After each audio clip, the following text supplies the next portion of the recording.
Breaking news here on CNN Philippines. The House of Representatives is restoring the 2018 budgets of the Commission on Human Rights, the Energy Regulatory Commission, and the National Commission on Indigenous People.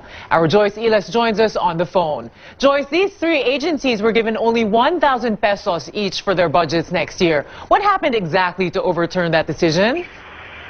That's right, Mitzi. The House of Representatives is restoring the budgets of the Commission on Human Rights, the Energy Regulatory Commission, and the National Commission on Indigenous People. Now, the lower chamber only gave the three agencies 1,000 pesos each for their budgets next year.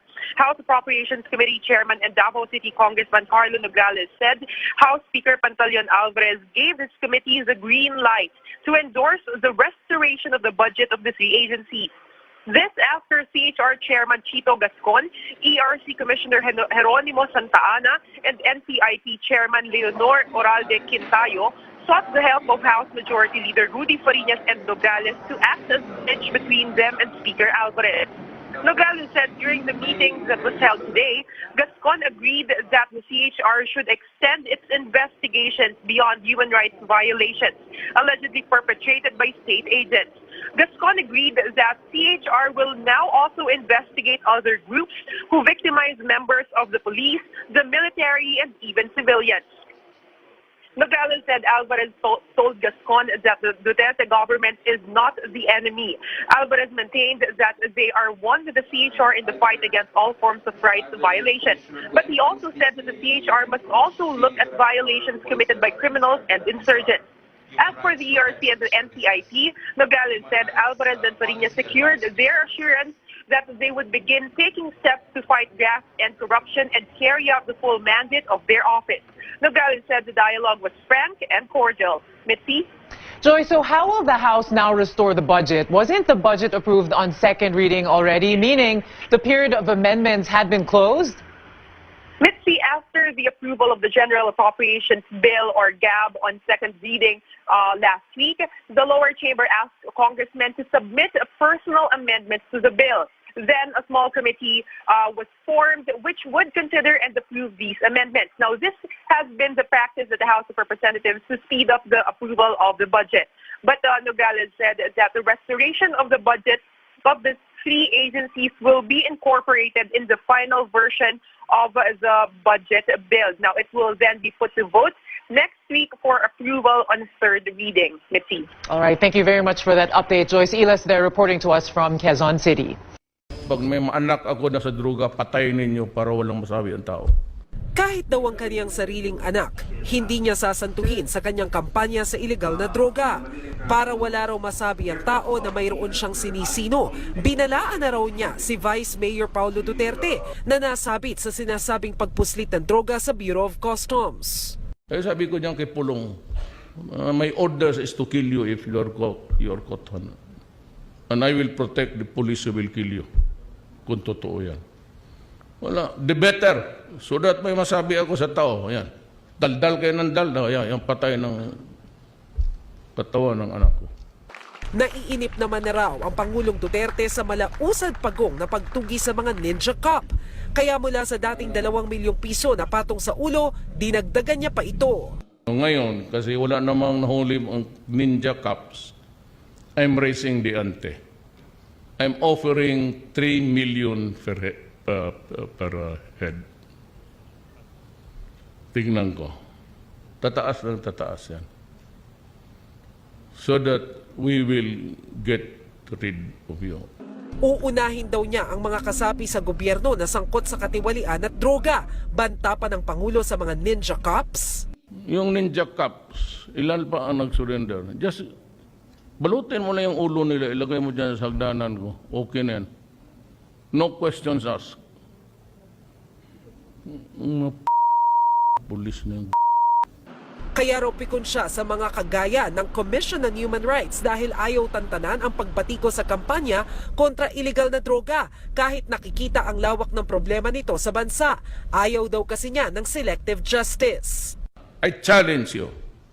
You count the persons that were killed when I was declared a winner. To the last day before I took my oath of office, bilangin mo ang patay. Who do you think did it? 2 months pa ako nagpisa eh. So sino? Who was doing the cleaning? Kaya nga wala pa raw dilawan ngayon na hinahabol ng batas maliban na lamang kay Senadora Laila de Lima. She has a case coming up also sa DAP. Pero I could not believe really, kasi kami mag-usap-usap, grabe itong babae po. Talagang kapal sa kapal. Malaki raw ang panghihinayang ng Pangulo na hindi nanalo ang kanyang running mate na ngayon Foreign Affairs Secretary Alan Peter Cayetano. Kung nanalo lang yun si Cayetano, yung running mate ko, ay nag-retire na ako eh. Pero gusto ko lang tapusin itong drugs, pati corruption. Demonstrations are happening in different parts of Metro Manila tomorrow. Our senior correspondent David Santos tells us what to expect on the National Day of Protest. This Rubik's Cube-inspired artwork is the centerpiece of Thursday's protest actions. Much like a combination puzzle, the so-called Rodis Cube bears the faces of President Rodrigo Duterte, the late strongman Ferdinand Marcos, and Adolf Hitler.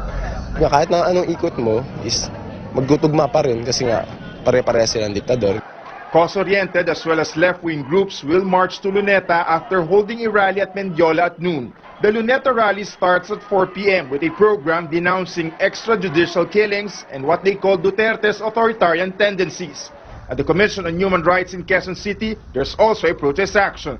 Around 1,400 policemen and soldiers will secure Manila during the rallies. And as a counter-protest, supporters of President Duterte will gather at Plaza Miranda and Mendiola. Otherwise, kung wala tayong, we're not interested talaga magsumali doon, doon na lang siguro tayo, doon sa bahay natin, we go to the mall. The protests are being staged amid the President's warning he will expand martial law nationwide if these demonstrations become violent. A democratic government should never be threatened by the peaceful acts of its people. Rally organizers vow to strictly monitor their groups to keep out possible saboteurs. At hindi namin hayaan na gamitin niya yung aming mapayapang pagkilos, guluhin niya upang gamitin niya yung dahilan nito para makapagdeklara siya ng martial law. Full alert status, but still maximum tolerance. So sa huwag lang silang manakit ng kapwa. The outcome of Thursday's rallies is uncertain, but observers say it will test both the activists and the government at a critical time in history. David Santos, CNN Philippines. Naghahanda ng iba't ibang grupo para sa ikakasang protesta bukas sa anibersaryo ng martial law. Tiniyak naman ng PNP ang maximum tolerance sa mga magrarally. Para po sa detalye, Action Live si Carlo Castillo. Carlo. Hindi na naging hadlang ang malakas na buhos ng ulan kanina para dito sa iba't ibang grupo ng mga katutubo na ngayon narito nga sa Stag Farm o mas kilala sa pangalang o sa tawag na kampuhan na nasa may bahagi ng CP Garcia sa UP Diliman. Hindi sila natinag sa paggawa ng mga karatulang ibabandera at sa mga FPG na susunugin bukas. Simbolo raw ito ng kawalan nila ng tiwala sa administrasyon ni Pangulong Rodrigo Duterte. Para sa mga militanteng grupo, doble kara si Pangulong Rodrigo Duterte. Nagpapanggap daw na makatao ang Pangulo. Pero pinapahirapan din daw niya ang mga Pinoy dahil sa nararanasan ng bansa ngayon na maihahambing daw sa martial law ni dating Pangulong Ferdinand Marcos. Hindi namin matansya si Presidente Duterte. Probably this is an effect of the fentanyl drug he's been using. Pero pagdidiin ng Pangulo, kaisa siya ng mga militanteng grupo sa ilang inirereklamong issue gaya ng korupsyon sa gobyerno. Handa rin daw siyang ipasara ang EDSA para sa mga magpoprotesta at pananatilihin sila sa EDSA Shrine. Kung sabihin ninyo, I will occupy sa EDSA, dito na kami magdudumi, dito na kami magkain, dito kami matulog, I'll give you 2 months. Pero hindi kumagat ang mga militante sa sinabi ng Pangulo sa pagdedeklara ng National Day of Protest. Mukhang tinatansya lang daw niya kung gaano katindi ang galit ng mga Pinoy. We have a government whose top people is actually very non-transparent in terms of their actions. No? And what we must always bear in mind is that they have already declared martial law in Mindanao. And they have made a number of threats about declaring martial law nationwide. Tiniyak naman ni PNP Chief Ronald De La Rosa na hahayaan ng mga pulis sa mga magpoprotesta. Full alert status, but still maximum tolerance. So, huwag lang silang manakit ng kapwa, huwag lang silang mangharang. Wala nang uwian at dito na raw sila magpapalipas ng magdamag. Samantala, pangungunahan naman ng grupong Sandugo ang gagawin nilang lakbayan ng pambansang Minoria bukas. Alas 9 ng umaga ay magmamarcha sila papuntang Mindiola at bandang alas 4 naman ng hapon ay tutulak yung grupo papunta dyan sa may bahagi ng Luneta para ipagpatuloy yung kanilang kilos protesta. The stage is now being set up here at Plaza Miranda, where supporters of President Rodrigo Duterte are going to stage a protest later this afternoon on the National Day of Protest.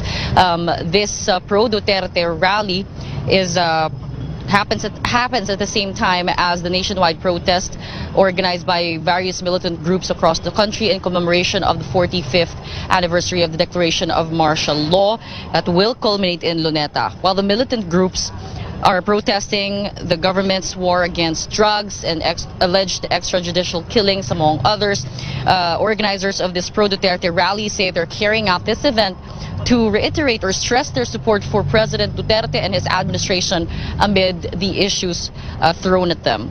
Plaza Miranda PCP Commander, Police Chief Superintendent Leonardo Gutierrez says additional police from the National Capital Region Police Office will be deployed here at Plaza Miranda to ensure the safety of the protesters here later this afternoon. The program starts at 2 o'clock p.m. Claire?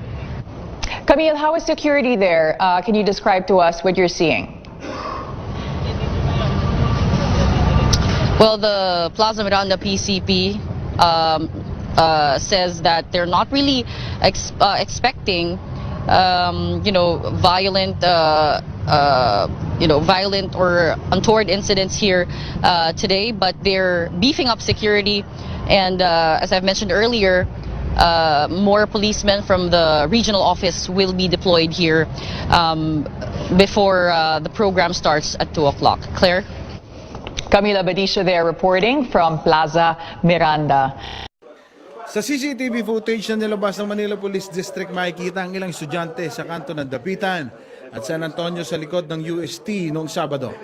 Kinilala ang isa sa kanila na si Horacio Castillo III o Acho, ang UST law student na nasawi dahil sa hazing. Ay isang lalaki na makikita ang kausap ni Acho, tinukoy bilang John Paul Solano. Ayon sa mga otoridad, ang CCTV footage ang isa sa mga patunay na nagsisinungaling si Solano. Kabilang siya sa mga naghatid kay Acho sa ospital noong Linggo ng umaga.